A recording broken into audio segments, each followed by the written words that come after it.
સુરતના દક્ષેશ્વર નગરથી અલથાણ ખાડી સુધી વાહનો પાર્ક થતા દબાણની સમસ્યા ઉદ્ભવી હતી, જ્યારે ટ્રાફિક પોલીસ અને એસએમસી અધિકારીઓએ મળી કાર્યવાહી કરી હતી. સુરતમાં દિન પ્રતિદિન ટ્રાફિકની સમસ્યા વધી ગઈ છે. જ્યાં જુઓ ત્યાં ગેરકાયદે વાહનો પાર્ક કરવામાં આવતા ટ્રાફિકની સમસ્યા વધુને વધુ ઉદ્ભવી રહી છે.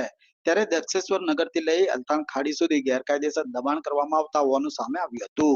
આ જગ્યાએ ટુ વ્હીલર કે ફોર વ્હીલર રોડ પર પાર્ક કરી દેવાતા ટ્રાફિકની સમસ્યા ઊભી થઈ હતી. તેને ધ્યાનમાં રાખી સુરત ટ્રાફિક પોલીસે સુરત મહાનગરપાલિકાના અધિકારીઓ સાથે રાખી ગેરકાયદેસર દબાણ કરતા સામે કાર્યવાહી કરી દબાણ દૂર કરવામાં આવ્યું હતું. જ્યારે ગેરકાયદેસર વાહનો રોડ પર પાર્ક કરી દેતા વાહન માલિકો સામે પોલીસે કાયદેસરની કાર્યવાહી કરતા વાહન માલિકોમાં ફફડાટ ફેલાઈ ગયો હતો.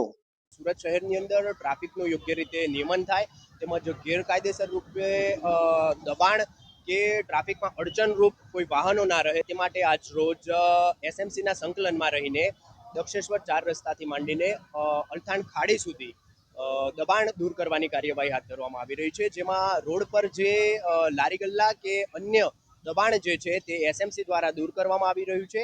તેમજ જે ટુ વ્હીલર કે ફોર વ્હીલર વાહનો અયોગ્ય રીતે દબાણરૂપ પાર્ક થયેલા છે તે વાહનો ક્રેનના માધ્યમથી હટાવવાની કાર્યવાહી હાથ ધરવામાં આવી છે. તેમજ એમબી એક્ટ હેઠળ કાર્યવાહી હાથ ધરવામાં આવી રહી છે.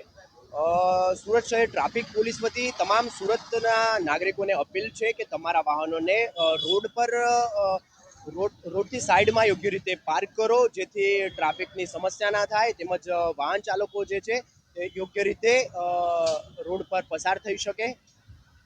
બીજું કે જે લારી ગલ્લાવાળા પણ છે કે જે રોડ પર યોગ્ય રીતે દબાણ કરતા હોય છે તેઓને પણ અપીલ છે કે તમારા લારીને રોડથી સાઈડમાં યોગ્ય રીતે લગાવો, જેથી ટ્રાફિકની કોઈ સમસ્યા ના થાય.